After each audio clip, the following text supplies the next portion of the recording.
Hi, PillbugCraft here, with another episode of PillbugCraft, and this is going to be the World Tour video part 1. So yes, the World Tour came out kind of long, so I decided to split it into multiple parts, and this is going to be kind of like a bit of a guide. I know this video is kind of a lot longer than my usual stuff, but I did want to cover everything. And considering as I'm the only person on our server that's actually making any YouTube video, as whatever I show is the only thing that gets shown. So I wanted to do a much more comprehensive kind of thing. So the way that I've structured this is there is actually timestamp video links in the description of this video that all correspond to the various parts of the World Tour. So, what you can expect in part 1 is, well, first off, there's going to be some new stuff that I am going to be covering for the first time. That's actually right after this clip here. And then we'll be going over the starter base, and then we're going to start at the bottom part of the main base, so that would be the main base level 3, followed by level 2, followed by level 1, followed by anything that's part of our main base that's been built outside the underground area. And then there's an old TV station kind of thing, as well as a haunted house that I built a while back. Those will also have links down in the description for that part of this part. If you want to see the rest of the server besides just the stuff I've built, that will be in part 2. Which hopefully will be releasing just a few days after part 1. So hope you look out for that, and hope you enjoy the rest of this video, then. Okay, this isn't actually part of the new stuff here, but I just noticed this guy here, and he's got some of that, which, since I have a deep slate diamond ore, figured I'd go ahead and grab that from him. And just throw that in there for now, along with the emeralds. But anyway, the reason I came up here to kind of start with was, one of the new things. I should probably put that torch back, whoops. But one of the new things that kind of happened off camera here was, while I was playing on here with some of the other members of the server the other day, and then one of them encountered a, one of those skeletal horse traps. Spawned it in. We managed to actually kill all the skeleton riders, so, without injuring a single horse, which was quite cool. So, yeah, now we have our own skeleton horse. This was one of those 4 that we acquired. The one that I got to keep, and I haven't named them yet. I was figuring I could probably ask all of you for name ideas, so, if you come up with a good name for what we should call this horse, please feel free to leave a comment.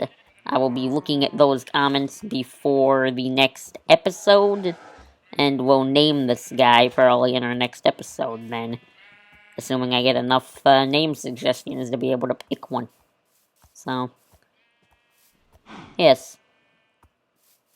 Anyway, there's one more thing as well, which I guess it's kind of built far out. One more thing that I did there as well was test out a concept for something that I saw for a very powerful record farm kind of thing. Which is this thing over here, actually. This is a... This would be a TNT-powered record farm. So the idea is we caught a skeleton in there, and we gave him a flame bow. So then, what we can pretty much do is, if we just place a piece of TNT in the middle there, make this other one. It just has to be one. What we do is, at night, we lure a bunch of creepers into this pit here, and the water kind of pushes them sort of into the middle, under this piece of TNT. And then we break one of the blocks on here to let the skeleton inside see us. And then he starts shooting flaming arrows at us. So what we try to do is we try to get him to hit the TNT while there's a pit full of creepers down there. And when he does that, the TNT, of course, falls into the water. It won't cause any actual damage, but it kills every creeper in that hole. And since the skeleton lit the piece of TNT, the game considers the skeleton to have killed every creeper in that pit that the TNT explodes. Which, you can probably tell where I'm going with this if you know that every time a skeleton kills a creeper, it drops a music disc. That also happens when the TNT did the killing, assuming that the game counts that TNT as having come from a skeleton. Which is exactly what happens, and then every single creeper that is in this hole when that happens, that dies from the TNT, drops a record. So, yes, and I mean every single one. I think I left my box of records inside our base over there, but I do have one, and that's what the deal is with that. I've got a bunch of records now. I have a very easy way of getting them. We'll probably set up a record farm in a future video. Matter of fact, I'd like to show this thing working, so I think I'll be back at night after I've lured a bunch of creepers into this thing. Okay, as you can see now, I gathered up a bunch of creepers. So, now the only thing that we need left to do is we break this block here. Pick it up, and then we try to get the skeleton's attention. He shoots the TNT, does that. Ooh, I can't tell if he took damage from that or not, but yes, and then there's our records down here of the gunpowder they also dropped. So we just jump in here, grab them up, use our Riptide Trident to get out of there. And then we just pretty much see which ones we got. Ooh, got some pretty good ones that time. And then what I've been doing is I've just been... not that. I've been throwing them all in here once we've done that. And then we've got pretty much a whole bunch of stuff that we could use for selling and stuff. Ooh, not sure if I had this one, though. But I'll go through these later to see if I have that one or not. But, anyway, that's pretty much what this thing does. And the trapdoors are just to make the creepers easier. Or make dealing with them getting in the hole easier. Because they won't just jump down there if these aren't here. Because they only see them like that. So they think they're closed, the trapdoors, but they're open, so they walk right in without question. But anyway, I guess let's start the world tour properly now that I've shown everything here that hasn't been shown before. So I guess we'll start in the lower level of my base and move on from there, I suppose. Okay, actually I decided the better place to start our tour from would actually be the starter base from the beginning of this world, which was this thing over here. Not a whole lot to look at. I wanted to do like a little pagoda design. Didn't need much in order to start out in, because I already knew I was going to do something with the mountain over there. But anyway, this is pretty much it. Little pagoda, there's a lantern on the top of it up there. Torches all the way up. Illuminate it. Open and closable windows. A whole bunch of stuff that I have yet to actually move into our main base from that time. because, man, we accumulate a lot of stuff from beginning of a new world. Crafting table, garbage can, sheep pen. That would be our milking cow. I believe, yeah. That would be Bessie, the milking cow here. This is a randomizer head thingy. It's empty right now. Our original netherwart farm. It's the bell that I hung on the bottom. Of course, we put lanterns on all of the stuff around here. Because of the armor stand data pack, I was able to attach that. These heads, I actually have no idea where they came from. They just sort of appeared on the front of the base one day.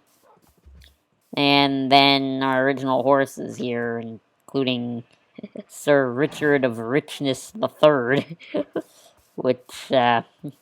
It's actually not half bad in terms of quickness and stuff. I was wearing some diamond horse armor. Guess another thing from the very beginning, another kind of throwback, was this little enchanting room in the cliff face back here as well. This was also technically part of our starter base. Kind of went for a similar block palette. Put a barrel here to put all our things in, so a bit of junk.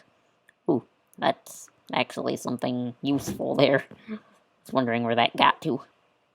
But yeah, this was just our enchanting room here.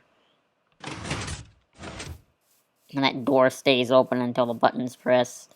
Oh yeah, and I guess I shouldn't forget our little dog houses here for red and blue. Our couple of dogs here. Color coordinated the glass as well as the carpet with the color of the dogs. That was pretty much just some stuff from the beginning there. Although, yes, after that, we also built this, which is also part of it. It's an AFK fish farm. It probably still works, but I don't think it generates loot anymore because of that one update where they made it so that, where they changed the requirements for how much loot and stuff you could get. Or change the requirements to make it so you need a deeper thing for loot. This thing would still work for fish, I bet, but probably not for any actual useful loot. But that was very helpful near the beginning. This was around the other update as well. We had this sort of bee pen. I've started the process of trying to empty a bunch of bees out of this thing, but that was also somewhat useful. But anyway, I guess let's go on to our main base then, now that I've pretty much covered our whole starter area. And we'll cover some of the stuff inside the base. We'll probably work from the bottommost level and make our way out of the base. Okay, and this would be pretty much the end of our base here, as far as I've built it for now. So, anyway, I guess this would have been shown not that long ago, so this is just our potion lab area. And with a cauldron system here that I also made a tutorial for. But this stuff was rather recently shown, so not a whole lot to talk about in there, actually. Because I showed that a couple videos back. But this thing, I don't know that I've actually shown in a very long time. This would be our garbage disposal room. The garbage goes in here, and the fuel goes in here to fuel the thing. So I guess let me just test it out with this gunpowder we got earlier. So if we just go ahead and put these pieces of gunpowder in the barrel here. You hear it kind of go back there. Gotta wait for a couple seconds before it kicks in. But then the fire shoots down, the gunpowder falls down, and the fire gets extinguished right after. Like that. Now, I guess let me go ahead and show the redstone real quickly if we can get up there. Ender pearl. So this would be just the redstone for the door. Nothing too interesting there. That was weird.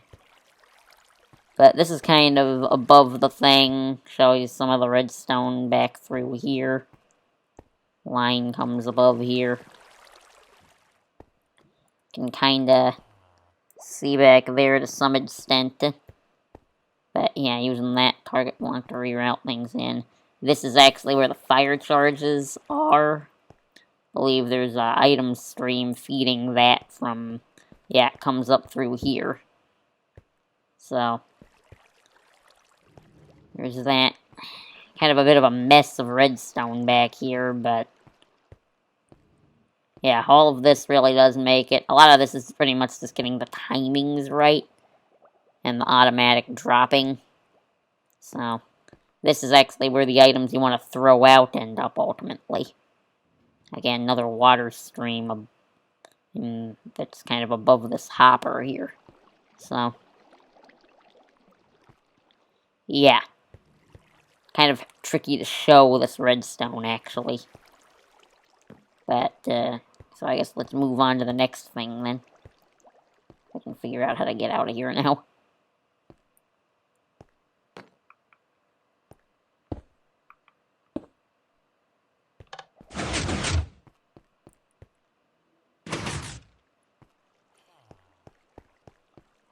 Okay, now coming out of there, what we have is our experimental technology lab. So this was actually kind of like a little area to put some of the crafting stations and stuff that I hadn't, like, had any other dedicated rooms for. We got an upgrading table in here, we got a loom, crafting bench, ender chest, infinite water source hidden in the floor here. So, yeah, I like that. We got some little making use of a head data pack. I changed my skin to have these various blocks as the head. So then I went ahead and grabbed them off my character and put them down in here as little mini computers. So say like a little mouse or something. This is our ray gun or death ray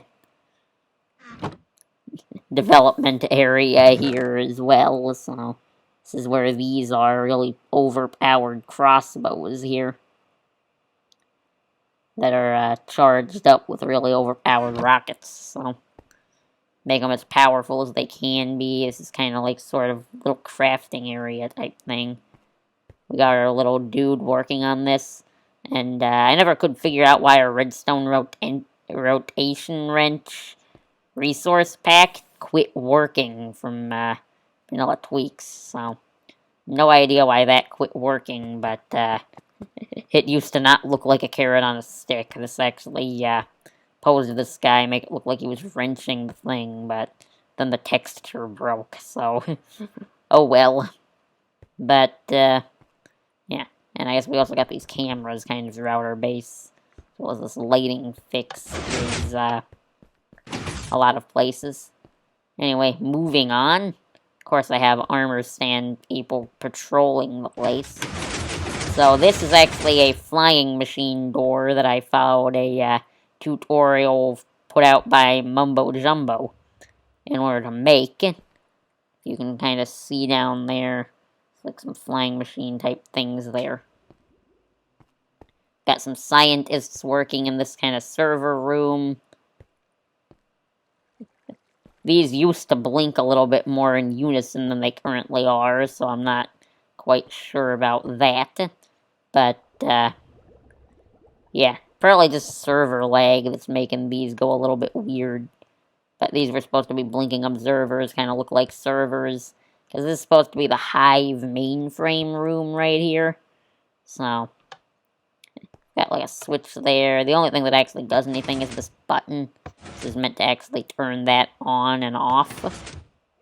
So, yeah, it's kind of a simple redstone thing back there. Of course, kind of breaking the fourth wall a bit here. Of course, this thing was really more inspired by wanting to do some different video editing techniques and stuff. So, the actual in-game redstone for that's not a whole lot, but yes. This is, of course, our costume closet, where we used to change our skin. We get the button and stuff with the note blocks playing and stuff. The observers, of course, are observing the button. I think that's what's actually activating the whole sequence of everything in here. But, yeah. So there's that. And another side note, I am really proud of coming up with this kind of banner design here. So, yeah. Because I can't actually remember if I came up with this one or if I found a design similar, but if I did find a design for it, I most certainly did customize the colors. But, yeah, so this is kind of supposed to be a custom door banner just attached to that. I think it went with the color scheme of this section of the base. And since this is still the section that's not actually 100% done, there's still access to expand the lighting on the top of the tunnel down here. So, yes. Anyway, I believe that would be basement level 3 taken care of. Now, this is probably the level that most of you are more familiar with, as I think I've shown this quite often in a lot of this level of the base, but I haven't shown everything in here. This is a little ore smelter thing. It's actually a slightly more recent addition to the base, but it has been here for a little while. The ore smelter 1000. Pretty much put your unsmelted ore in the top. Fuel for that, for refueling. You can even access that to kind of check on it. And then the smelted ingots come out here. I need to do something with that copper. This is kind of our storage room type thing. I really do need to go ahead and finish this room at some point. It's kind of a mess. But I have a little concrete thing down here for the concrete powder to be able to firm that up. Used waterlogged stairs to keep water from going everywhere. And also to keep me from accidentally replacing the source block. There's something there. This would be kind of some outputs from our farms, actually. We do have a creeper farm. We do have an iron farm. This one's not hooked up to anything. This is where I'm meant to put the iron blocks I craft from this. But we'll get to those actual farms later. And this will be a secret entrance back into the redstone. The creeper farm's actually right above that. And the iron farm's got a water stream pumping things in from outside, actually. But like I said, we'll get to that later. This would be our barracks room, which is kind of more like the bedroom. It's got this thing here that tells us it lights up when it's night. So this tells us the instant we can sleep. Got kind of this fish dude here. It's got one of the beds down here.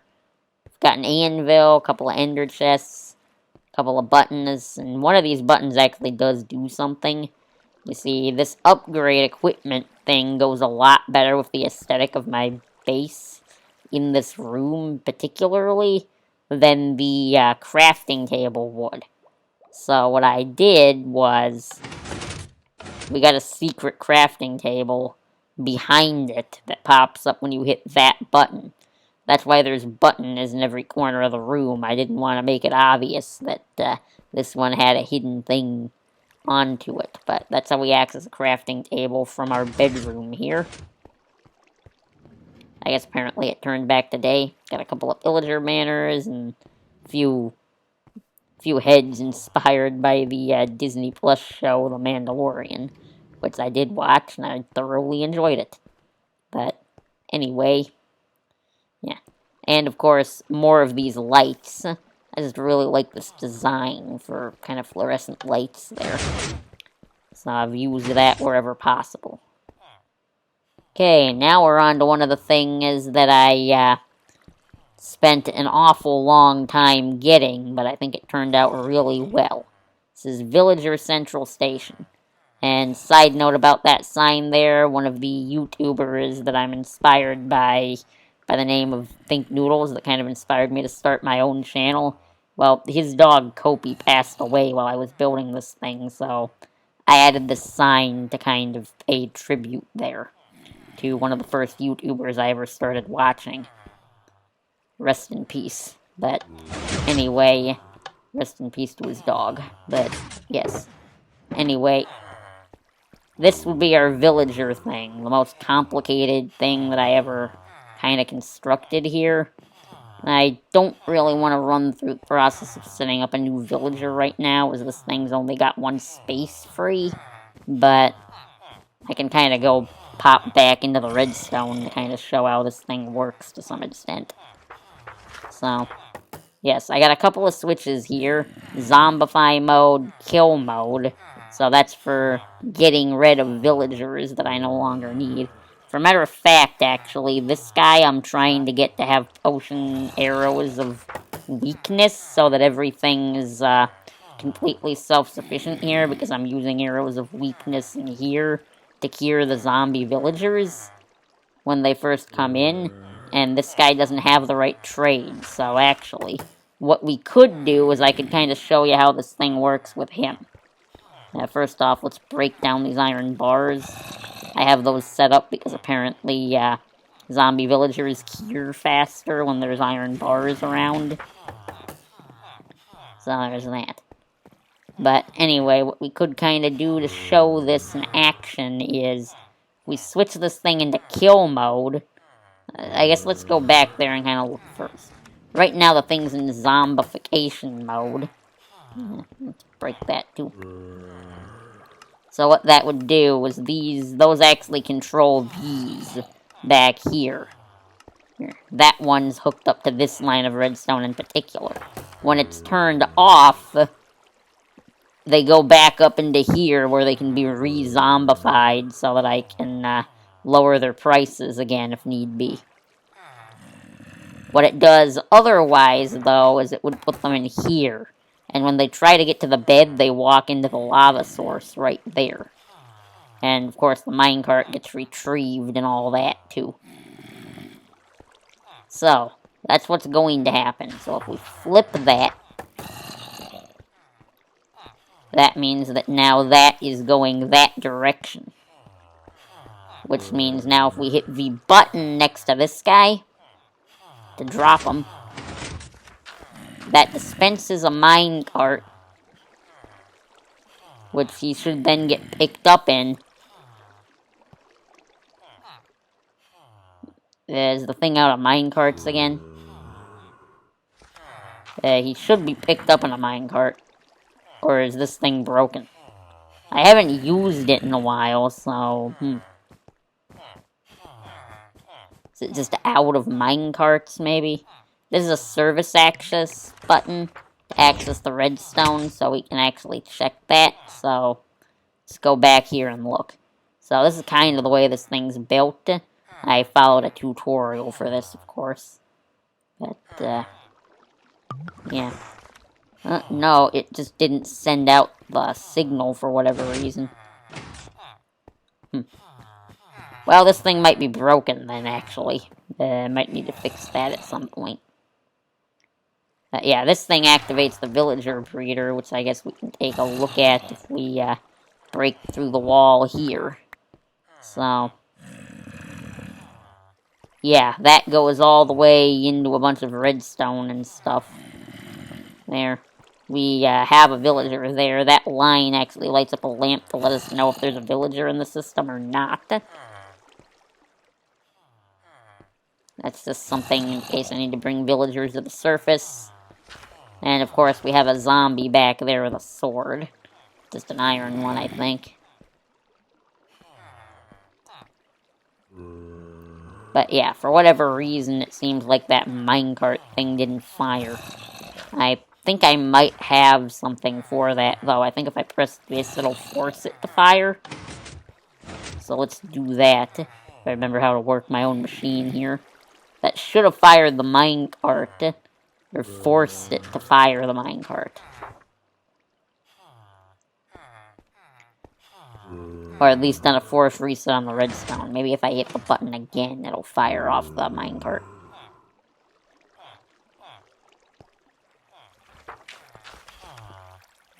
Oh, yeah, that happens periodically. Sometimes these guys don't always jump on the minecart the way they're supposed to, and I don't exactly know why that is. And now he's done that. Okay, the guy on the end usually has the most problems, actually. Let's see. There. So we can just ender pearl up. Yeah, he ends up there, and when it becomes night, he'll try to get to the bed, which he won't be able to, and he'll end up dying that way. So, that's kind of how that works there. And then I suppose I can just go ahead and show this now. So, the minecart return allows you to see where the minecarts get returned to. This one returns the minecarts to the breeder. That's what this one does. So, this is the one over there. Let me make sure I actually have a minecart in there. So, we just hit that button, and that's what that does. Of course, we gotta run all the way to the end to get this one to work. So, do that and put that one back in there as well. Those are just water streams that link up to the correct thing. But anyway, what we want is we want a new Fletcher.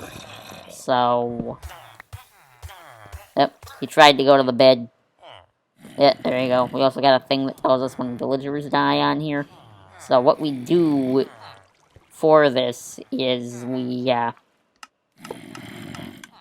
place our iron bars back. We make sure we have a golden apple. And yes, this lamp indicates if there's a villager back there or not. There is, so we'll have that there. This thing always needs to be kept in zombify mode for safety reasons. Unless I want to kill something. And we'll probably have to turn the breeder back on after we use this, because I think there's only one villager left. But to request a villager, we press this button. He ends up dropping down, and then when he's zombified, he's sent forward like that. And then what we do is we hit that button, which shoots him with a weakness arrow. Then we give him the golden apple that we had. And then we just wait for him to cure. And we actually put that there while we're waiting. Ultimately, what we're going to want is we're going to want to put the fletching table in front of him to try to get whatever trades we want. Unfortunately, the reason why Fletchers are such a pain is that arrow trade's the last one they unlock. Which means I'm going to have to let this guy through even if he wouldn't have unlocked that trade. And hope that he does unlock that trade after I trade with him a bunch.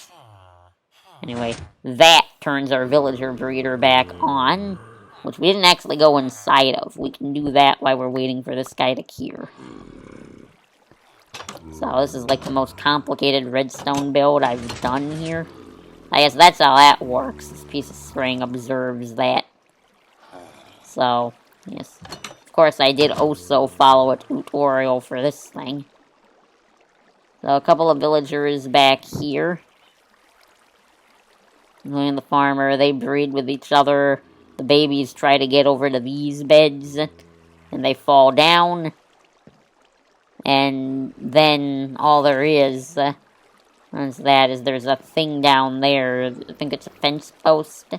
They need to grow up before they're allowed to pass through into the rest of the system. And all this line does is it blocks the line of sight the villagers have to the beds. If they don't have that, they won't try to breed. So that's what happens with those. And of course, I named them Silenced as well, because we have a data pack on the server that will silence any mobs named that. Maybe I ought to name the zombie that too, actually, because he's kind of annoying whenever I come over here. But, yes, doesn't look like they're going to breed for us here, but when they do, the baby would fall down in there, and then he'd be trapped down there until he grew up. At which point his head level would hit that source block of water, and he'd swim up into this thing.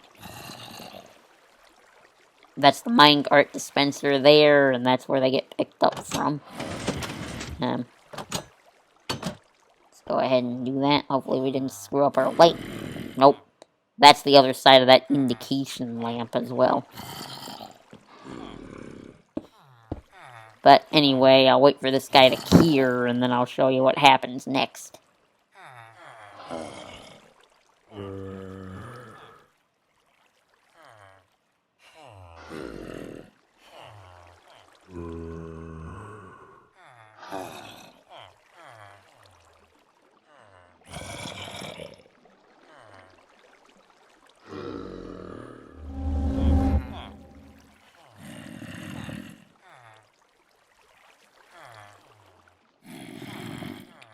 Okay, he just cured. So, what we want to do next is normally, if we were trying to get a particular trade from him, we would go ahead and do that, and we would place his thing there, and that'd change them into whatever we wanted.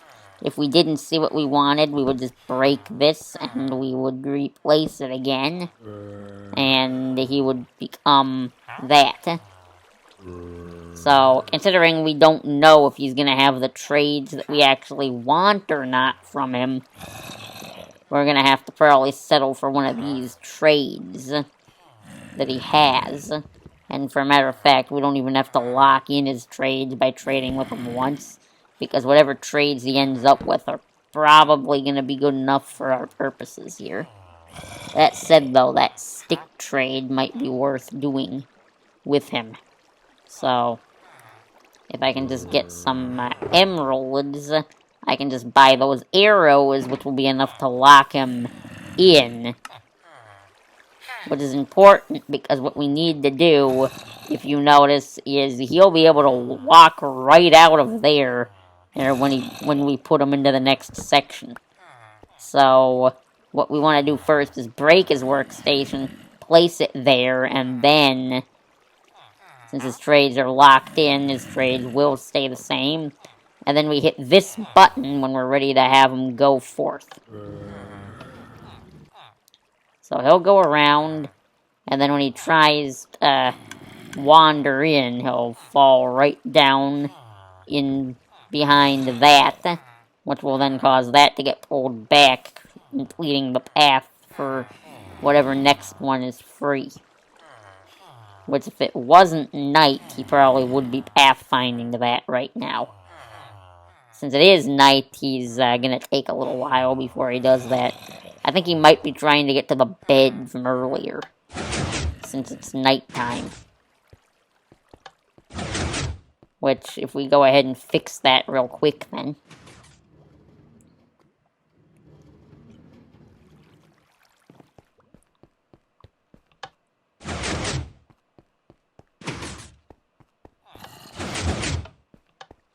We come back in the room to find that now he's in front of his workstation, ready to be traded with. Those arrows are actually helpful. So that's pretty much how this thing works. We can re-zombify him like that, or we can kill him if we flip that switch. We'll leave our villager breeder on while I show the rest of our base here. This is melons and pumpkins for trading with the villagers, which is one of the next things we're going to look at here. Nothing too impressive about our little mini cocoa bean farm. Just a couple of barrels that we can store cocoa beans farmed in the wall from there. We also have our lava generator as well, using the new dripstone to fill cauldrons of lava. I think that looks pretty cool to have in the wall there. And this would be our melon and pumpkin farm here. Right now it's turned off, which that's actually a new addition that I added in between episodes. I got an on-off switch. But, yes, so this thing collects an awful lot of melons and pumpkins, actually, from everything. There's a crafting table, so we can craft them all into the block versions. Put them back in. That's why I have this thing turned off. It causes a lot of lag, and it's actually almost a bit too efficient for its own good here. I'll probably have it kept off until the minecarts are able to actually empty their entire load. But, yeah. but I can show it real briefly here. Flick that switch, then these observe if anything grows. The moment a melon or a pumpkin does grow, that happens. It used to only fire down a few of them in the general area, and now it fires them all off almost. But that's because I had to wire them all together using pieces of redstone to make the switch work.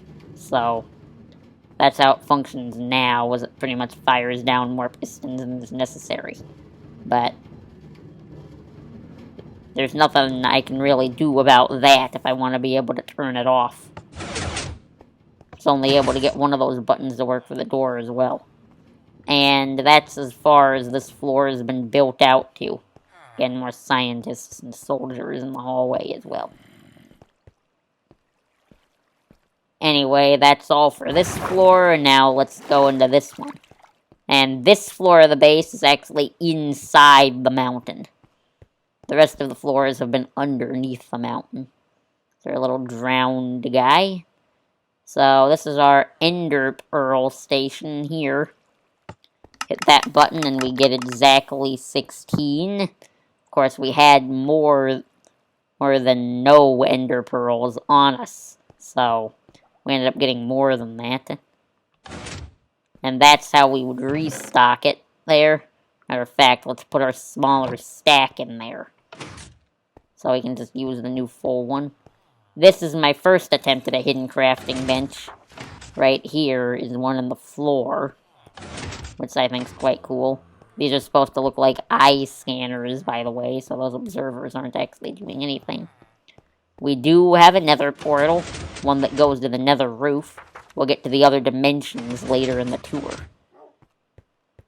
But, yes, so we got a door there. This is our plant lab, where we farm a lot of our plant matter. Is what this one is. Matter of fact, I should probably turn off our little micro bamboo farm here. So, I can just do that by doing that. Because I believe this thing is full. That's the whole storage for it. This is our new nether wart kind of farm. Doesn't do a whole lot. Got a scientist working on it. We got some of our little bugs, soldiers here. Keeping the place safe. So, this is a flower farm right here. So, there's a bunch of different flowers that come from the output here. Pull that on. It does that. For some reason, it spat out one of those too. So we got a bone meal feeding in station. Splits them up. You put the bone meal in there. And that pretty much does it. This right here is going to be a bit of a pain to actually catch working, because we have to wait for sugarcane to actually grow up by one more before any of this will actually fire off. That's pretty much big glass sugarcane farm. This is one that I pretty much designed myself, actually. So, pretty proud of it. Of course, I didn't design the storage silos at all, but what these are for the output. And the creeper farm's actually behind that. So, when I remember to do it, you should be able to actually see the creeper farm insides right about now of the thing working.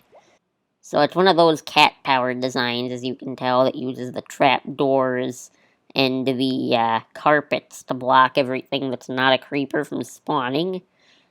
It also has that old trapdoor trick around the edges, so they just drop out of it. I decided to build 7 layers of the farm, kind of inside the mountain area here. And I guess, as you can see now, there's the killing chamber where all the creepers end up, which is right above the storage silo. But anyway, I guess I'll come back now. So I'm thinking this shelf's actually pretty cool as well, of plant matter. But I am thinking I might want to see if I couldn't install like a viewing window or something to the farm there. Nothing fancy for the crafting table here, I just went ahead and put it in. Though it does go a bit better with the aesthetic of this room, because there's a bit more white and stuff. Got our little panel wall there. But the idea is whenever that fires off, the minecart goes out, picks things up, things go up that elevator and land in here. We can show the redstone, actually, because there is some redstone access for that. If we just go back in here, we can. Yeah, kind of a bit of a mess back here. Oh, I think we can also check out, yeah, this is the redstone for the Ender Pearl station. Again, this is a design made by Mumbo Jumbo, which I use there. I want to say the storage silo is also one of his, but I'm not 100% certain. Don't quite remember where I got that design from, actually. But, yeah, and then I was just using a little bit of the leaf update redstone to send the signal down whenever one of the ones on the top row grows as well. Which I guess I should say the top row, yeah, the minecart pretty much comes up, goes across there, and lands back in there, and then unloads, is how that thing works in total. A little bit more behind the scenes why we're here. This is actually part of the, where the iron farm pipe goes, which we'll see a little bit later.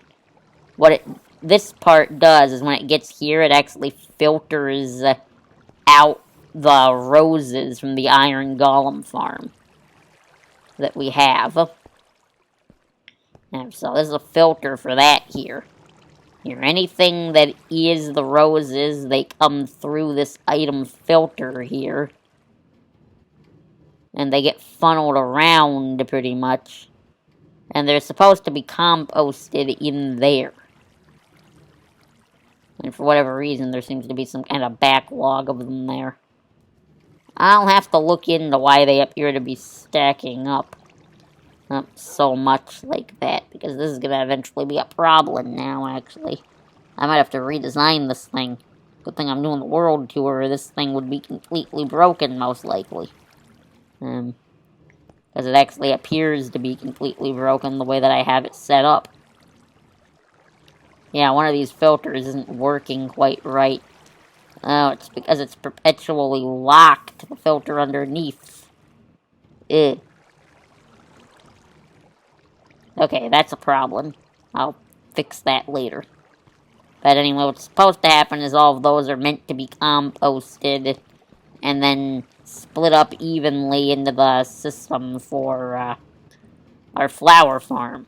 Which is why only iron ends up in the storage silo where we actually want it, down in my storage room. But anyway, one more thing for this room of the base is our kelp farm. Just a very simple design. You pretty much pick up those shears, run back and forth shearing the seagrass. It's not kelp, it's seagrass. So, very simple there, actually. Anyway, we're kind of making it out front the base. It's like the middle of the night. So, let's take care of that, actually. Okay, so that kind of takes care of that. We got our guards at the base entrance here. Again, door design from Mumbo. Though, in the actual door design, of course, didn't tell you exactly which blocks to use. I just decided to use iron and diamond blocks. Being the grand entrance and everything, that 3x3. This is our little hangar entrance. It's got our, it's got like a military truck type thing built in it. This one is one that I designed. So, I combined a few different ones I'd seen into that. This is kind of the main front entrance here. Got a camera, of course. Got this thing kind of blinking perpetually. Makes a little bit of noise, but not too much. Got our little roadway. I marked out for a while what the roads are pretty much going to do. We haven't worked on them since. I do need to get back to that. But anyway, something else is that is the actual iron farm I've been alluding to since the storage room. So we built this really massive, really cool looking laser drill building above it. Really happy with the way this thing came out. We built that on top of it. had to make sure that no iron golems could spawn anywhere on the structure. Otherwise it would have broken the farm, but yes. And then, whenever an iron golem dies, you'd see the iron in the roses, or poppies as they're called, I guess, fall down, land in this water stream thingy, where I cleverly hid kind of the water in those support beams. And then it pretty much just goes into the side of the mountain, where it eventually connects into the storage system, and the poppies get sorted out by the item filter. So let's actually go up there. Here. Of course, I don't know why it's currently... Oh! Whoop.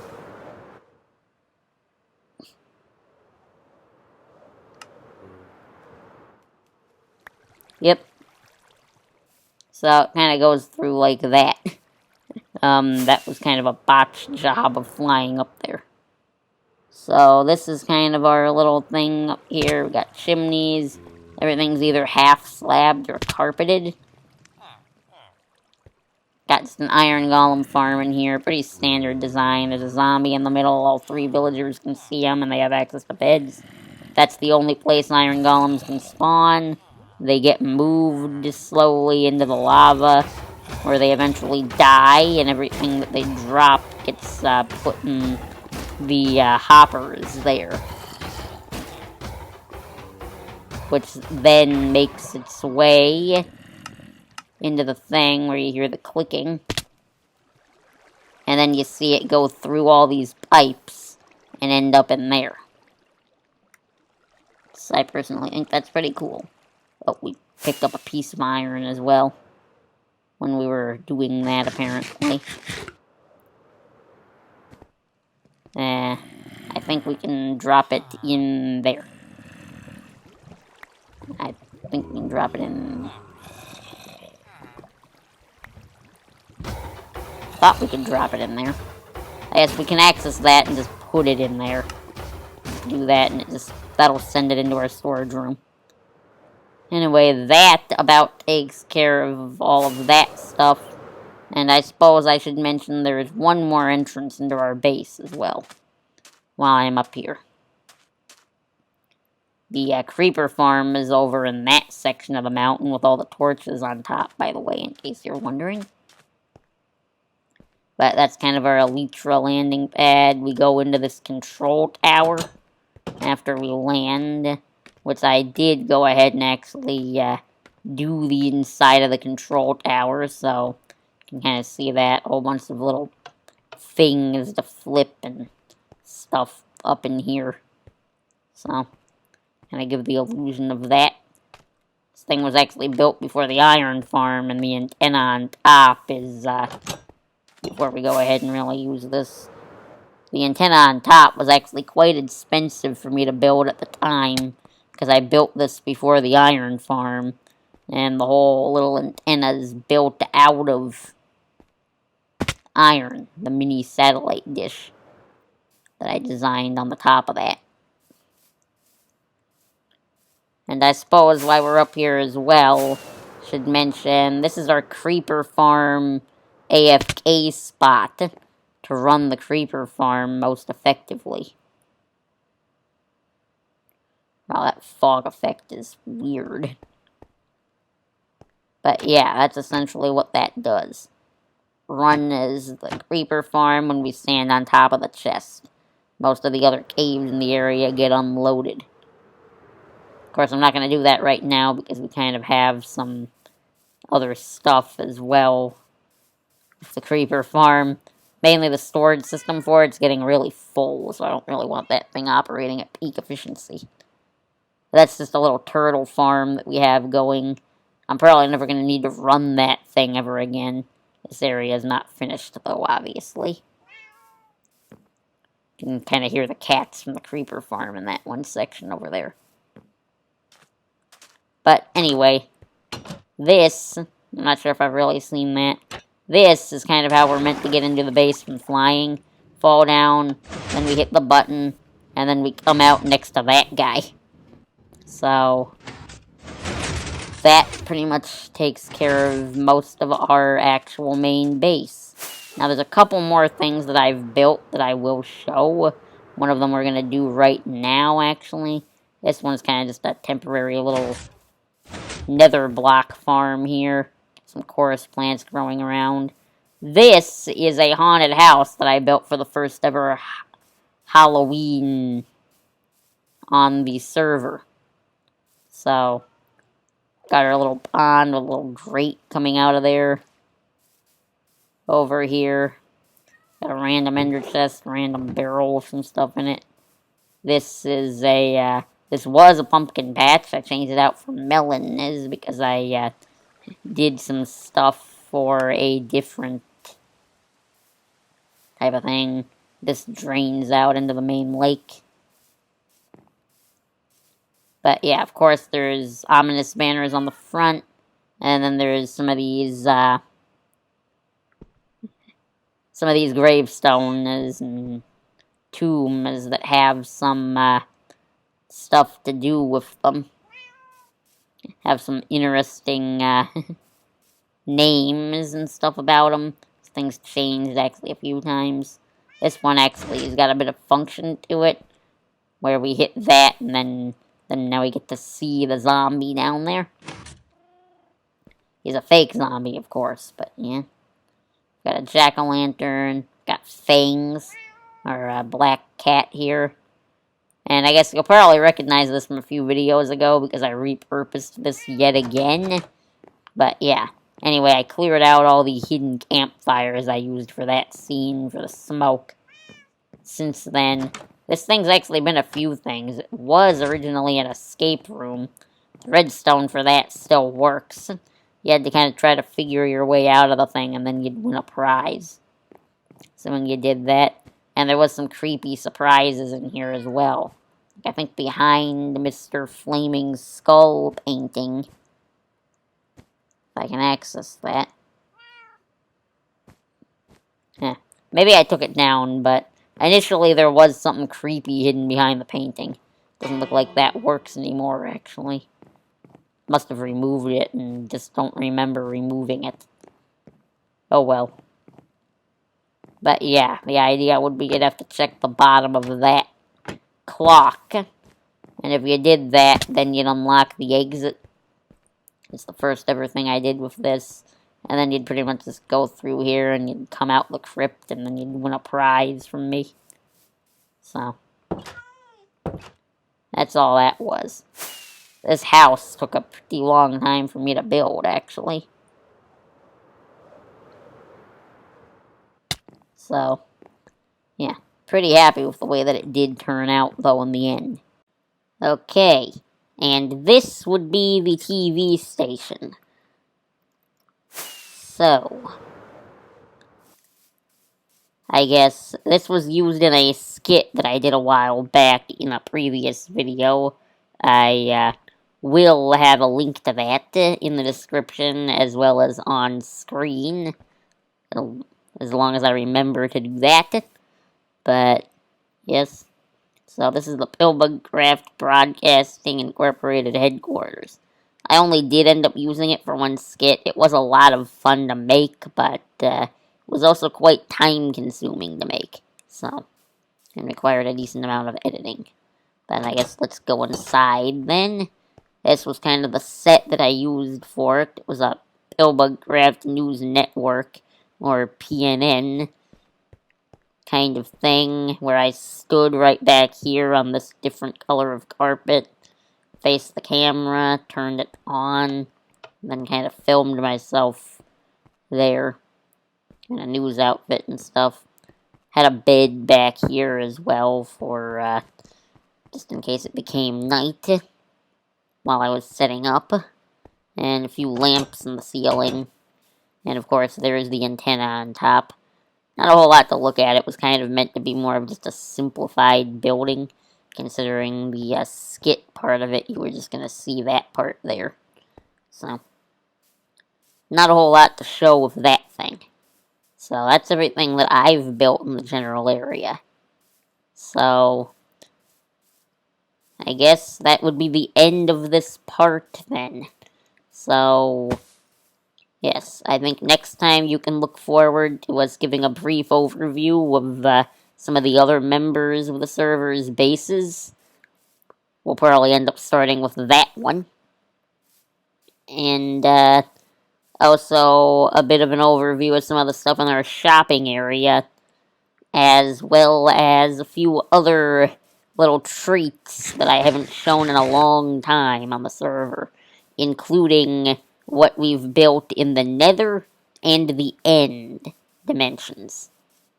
So, if you're excited for that, please consider giving this video a like. If you really loved it, consider subscribing, and press the notification bell if any of the stuff in part 2 interests you, so you know the instant that video goes live. But anyway, my name is PillbugCraft, and so long till next time.